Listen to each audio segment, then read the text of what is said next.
Buonasera dalla redazione TG10, i titoli e gli argomenti che tratteremo in questa edizione del nostro telegiornale. Segnali confortanti dall'ospedale di Reggio Calabria sulle condizioni della donna proveniente da Shanghai, ricoverata per fugare i dubbi sul possibile contagio da coronavirus, attese conferme dallo Spallanzani di Roma. Individuato dai carabinieri dal comando provinciale di Reggio Calabria, l'autore di un omicidio commesso nel 1988 in piena guerra di mafia.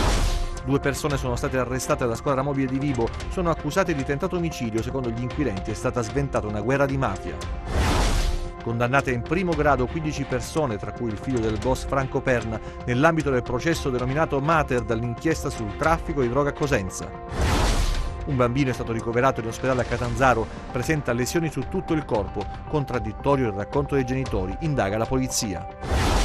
La burocrazia regionale ha cancellato 20 posti di lavoro in una casa di riposo per anziani a Panettieri. Questa mattina la protesta in prefettura a Cosenza. Ancora buonasera dalla redazione TG10. Dunque in primo piano questo sospetto caso di coronavirus. Ieri sera è arrivata in tarda serata la notizia di questo ricovero all'ospedale riuniti di Reggio Calabria. Primi spiragli positivi di questa vicenda con un comunicato da parte dell'ospedale reggino. Si aspettano ancora le conferme però dall'ospedale Spallanzani di Roma. Sentiamo. Dagli ospedali riuniti di Reggio Calabria arrivano notizie confortanti sulla paziente ricoverata presso la sezione di isolamento respiratorio del reparto di malattie infettive. La donna di 36 anni, tornata di recente da Shanghai, dopo aver fatto tappa a Vienna e Roma, durante la sua permanenza a Torianova aveva manifestato dei sintomi influenzali tali da suggerire il ricovero per accertamenti allo scopo di escludere il contagio da coronavirus.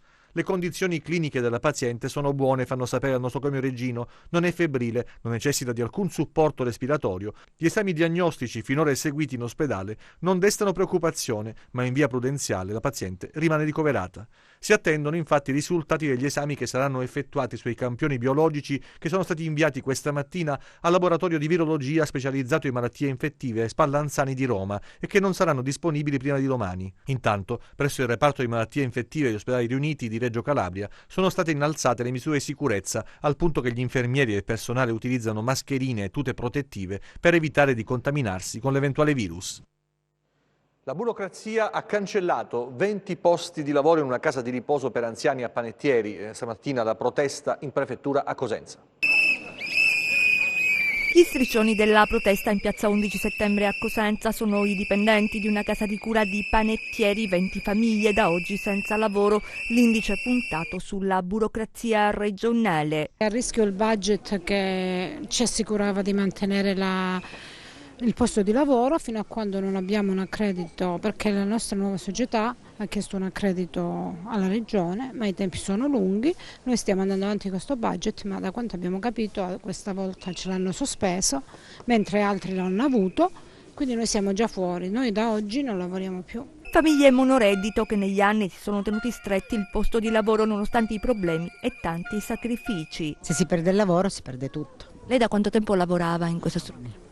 10 anni.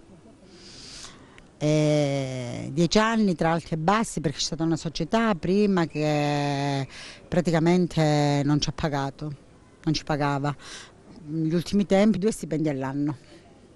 Però, nonostante tutto, siamo andati avanti. Sembrava tutto risolto, finalmente conquistata la serenità ed invece la doccia fredda di ritrovarsi fuori dalla struttura sanitaria. Sicuramente verrebbe a mancare la sicurezza dello stipendio che finalmente con questa nuova società arriva puntuale, quindi come dicevamo le famiglie monoreddito sarebbero private di qualsiasi forma di sostentamento. Quanti anziani ci sono nella casa di riposo? Allora, la casa di riposo è autorizzata a 15 posti. Un'avvertenza che coinvolge ben 4 paesi, Panettieri, Bianchi, Carlopoli e Scigliano, i cui sindaci in fascia tricolore sono stati ricevuti stamattina in prefettura, un tavolo tecnico al fine di risolvere il problema.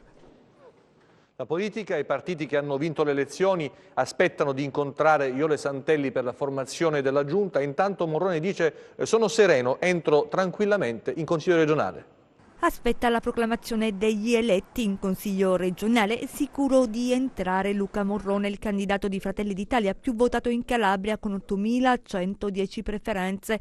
La mia presunta incandidabilità non esiste, dice ai nostri microfoni, confortato dal parere dei legali. Non c'è mai stato un problema né posto dalla Regione né posto da nessuno, c'è semplicemente stata una dichiarazione fatta dall'onorevole Sapia sulla base di non so quali argomentazioni, atteso che non sono state prodotte queste argomentazioni. Io ero legale rappresentante di una società privata convenzionata con la Regione e ovviamente abbiamo proceduto a rassegnare le dimissioni nei tempi previsti dalla legge e che sono ovviamente verificabili e certificate dalla Camera di Commercio.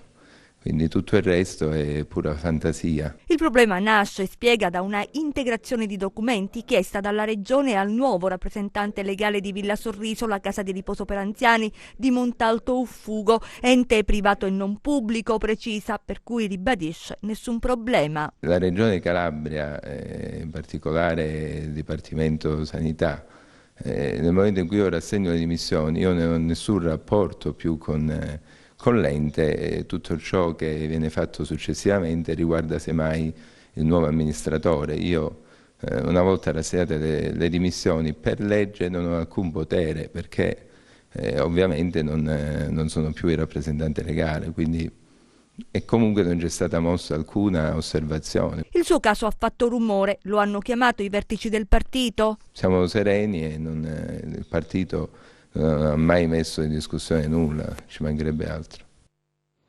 Individuato, siamo alla cronaca, dai carabinieri del comando provinciale di Reggio Calabria l'autore di un omicidio commesso nel 1988 in piena guerra di mafia, risolto quindi un cold case. Sentiamo. Dopo 32 anni, luce sull'omicidio di Giuseppe Cartisano, avvenuto a Reggio Calabria il 22 aprile del 1988. Oltre 6 lustri dunque, ma la verità, secondo le risultanze di una meticolosa indagine dei carabinieri del comando provinciale di Reggio Calabria, è venuta a galla. I militari dell'Arma hanno notificato a Vincenzino Zappia, detto Enzo, attualmente detenuto per altra causa, un'ordinanza di custodia cautelare per avere ucciso in concorso Cartisano. L'omicidio venne subito contestualizzato nella guerra di mafia che insanguinò tra il 1985 e il 1991 la città di Reggio Calabria, oltre 700 i morti. A scatenarla l'ambizione di accaparrarsi una serie di grandi opere, in primis il ponte sullo stretto di Messina. La sera del 22 aprile 1988 Zappia e un altro killer entrarono in azione all'interno del bar Malavenda nella centralissima piazza De Nava, aprendo il fuoco contro il giovane Cartisano che morì sul colpo. Fuggiti dal luogo dell'omicidio, i 2 sicari furono intercettati da una pattuglia dei carabinieri. Ne nacque un conflitto a fuoco. Uno dei 2 killer rimase ucciso, l'altro, oggi identificato in Zappia, ancorché ferito, riuscì a fuggire e ad essere poi curato. Di quali complicità godette? L'interrogativo è lecito.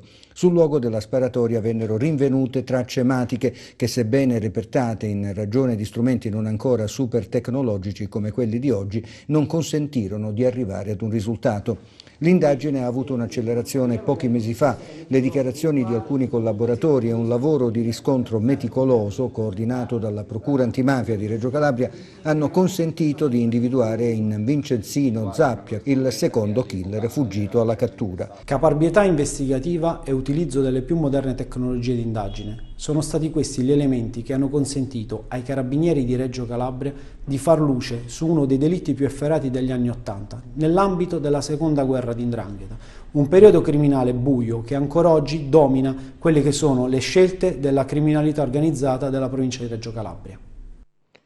Un progetto di omicidio è stato sventato dalla squadra mobile di Vibo Valentia, che ha arrestato 2 persone per tentato omicidio e detenzione di armi con l'aggravante delle modalità mafiose. Sentiamo.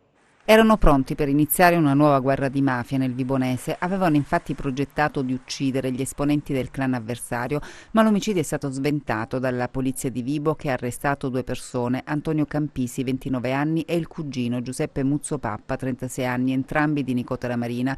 Il primo è il figlio di Domenico Campisi, presunto broker della droga ucciso nel 2011 nei pressi di Nicotera. Le indagini sono state avviate lo scorso mese di novembre, quando i 2 furono sorpresi mentre lanciavano portavano da un'abitazione di Gerocarne una pistola nel fiume. Ed ecco l'arma recuperata dai poliziotti, una calibro 7,65 con matricola Brasa con relativo munizionamento e colpo in canna. Successivamente gli inquirenti hanno sequestrato anche un giubbotto antiproiettile, un passamontagna, oltre 30.000 euro e un'auto blindata munita di sirena. Le indagini svolte dalla squadra mobile vibonese hanno così consentito di accertare che i due, uno dei quali aveva anche un documento falso, si erano spostati a Gerocarne per colpire appartenenti al clan mafioso dei Loielo. L'intervento della polizia però ha sventato l'omicidio, impedendo l'inizio di una nuova cruenta guerra di mafia. Una maxi truffa sulla commercializzazione del gasolio agricolo con un'evasione di 23 milioni di euro tra accise, IVA e imposte dirette è stata scoperta dai finanzieri della tenenza di Montegiordano che hanno denunciato 18 persone. Vediamo.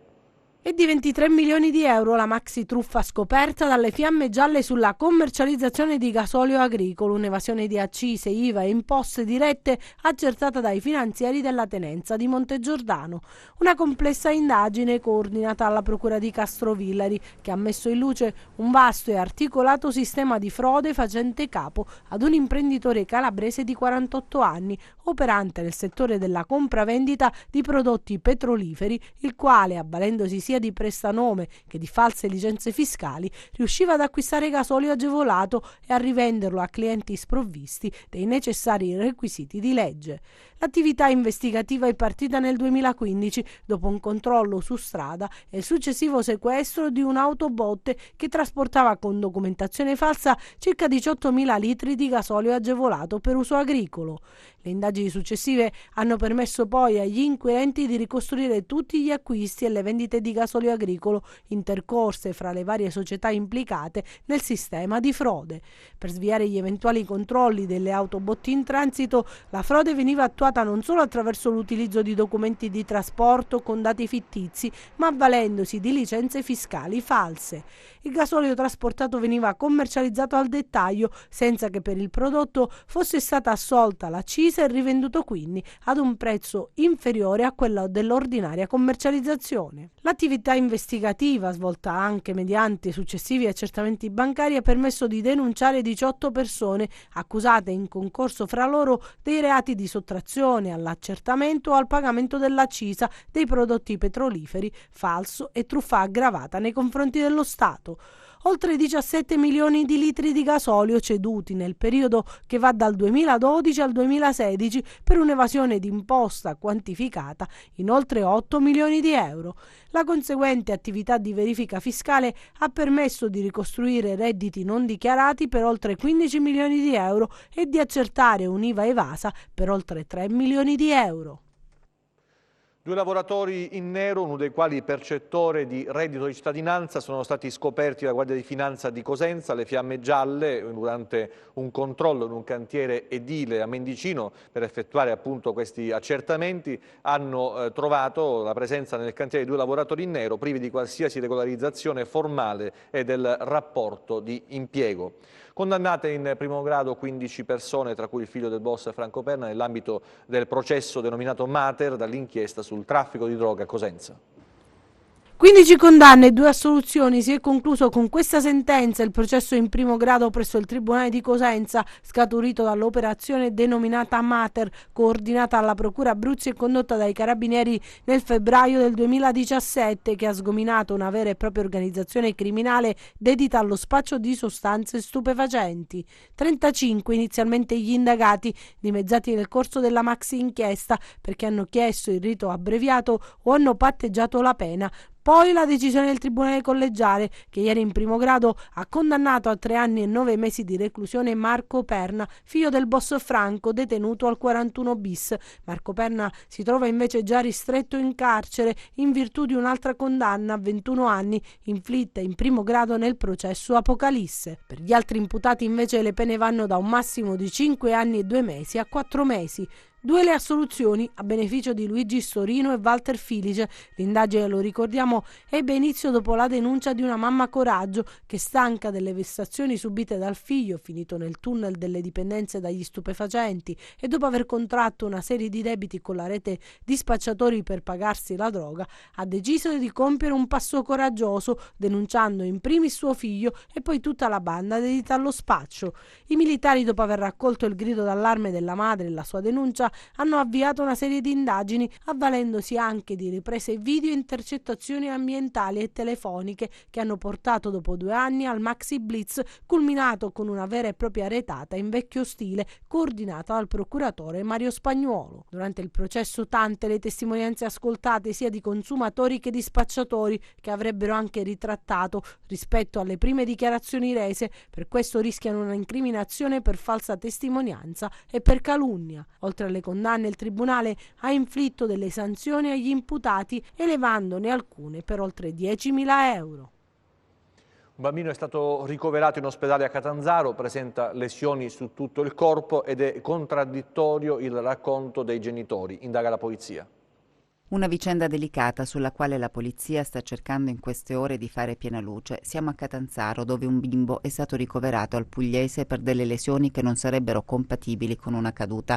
Quando il bambino è stato portato in ospedale, i medici hanno capito che qualcosa non andava nel racconto dei genitori. I sanitari infatti avrebbero riscontrato delle contraddizioni tra quanto riferito dalla mamma del piccolo e le lesioni riscontrate. Mercoledì scorso poi i genitori avrebbero portato via il bambino dal reparto. A quel punto l'ospedale ha avviato tutte le procedure, segnalando il caso all'ufficio minori della questura.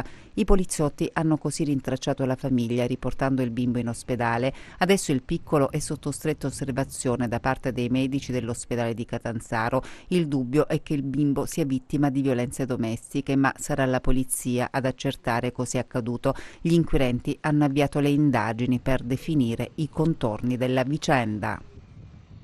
Presentato questa mattina nella sala del Cardone della BCC Mediocrati il manifesto del Carnevale di Castrovillari, che inizierà il prossimo 16 febbraio.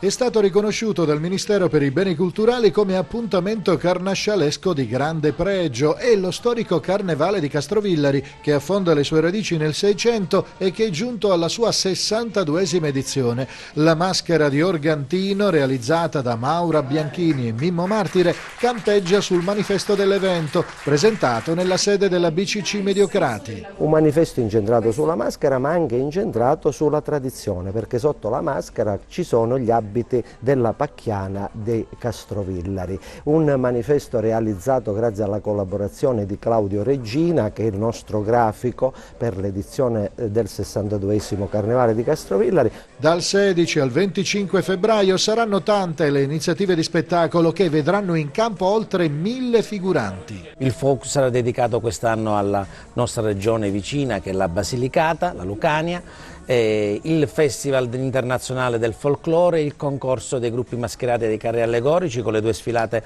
del 23 e del 25, gli spazi dedicati assolutamente ai bambini, il giovedì grasso con l'incoronazione di Re Carnevale, per poi ovviamente terminare il martedì grasso così come vuole la nostra tradizione, e poi tanto divertimento dedicato ovviamente con grande attenzione a quelle che saranno ovviamente tutte le attività di ospitalità dei tanti turisti che affolleranno la nostra città. La BCC Mediocrati da anni sostiene l'evento, capace di creare un importante indotto economico sul territorio, e quest'anno nasce anche l'idea di un gemellaggio. Un possibile gemellaggio con il Carnevale di Fano, perché c'è la nostra BCC di Fano, del gruppo ICREA sempre, che è main sponsor di quel carnevale, quindi è possibile che l'anno prossimo, chi lo sa, ci proviamo se gemellare Castrovillari con Fano.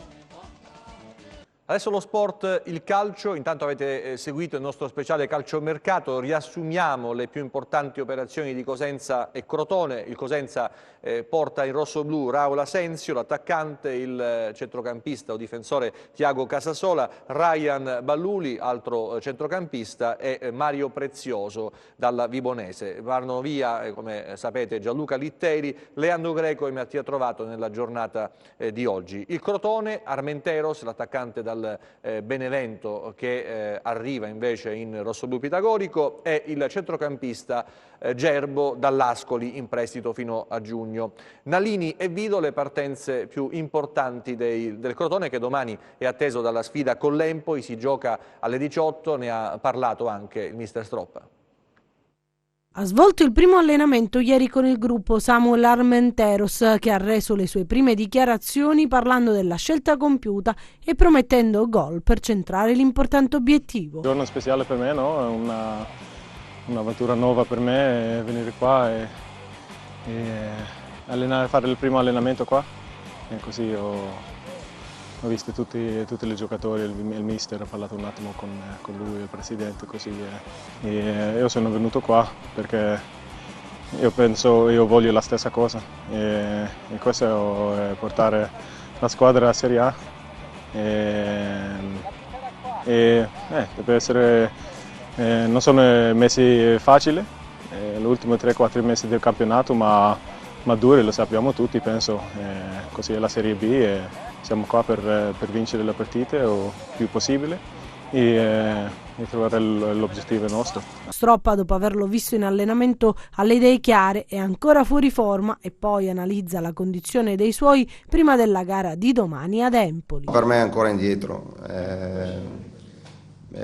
mi dispiace, ma a livello atletico, a livello di condizione è molto indietro, credo che sia evidente. Mi dispiace parlare in questa maniera, ma credo e spero di stimolare ancora di più il ragazzo, perché è eccezionale sotto tutti gli aspetti, però sicuramente deve migliorare la condizione per poter competere con chi sta giocando in questo momento. Per quanto riguarda Spolli sta benissimo, e per gli altri stanno crescendo, Curado sta crescendo, diciamo che lì c'è abbastanza scelta. Si potrebbe anche spostare Golemic centrale, ci sono tante cose da poter fare. Davanti vediamo di fare la scelta migliore. Tutte le opzioni si possono attuare, ma vediamo che cosa dice il campo e anche la gestione della partita, perché prima dicevo giustamente, no? Come diceva lei, non è semplice fare iniziare magari la partita a chi eventualmente non ha nelle gambe i 90 minuti, e magari con le staffette riuscire ad arrivare per capacità fisiche, atletiche, gestire i 95 minuti. Si aggiunge anche alla truppa di Stroppa Marco Jankovic, montenegrino classe 95, anch'egli attaccante. E adesso il meteo con le previsioni per le prossime ore.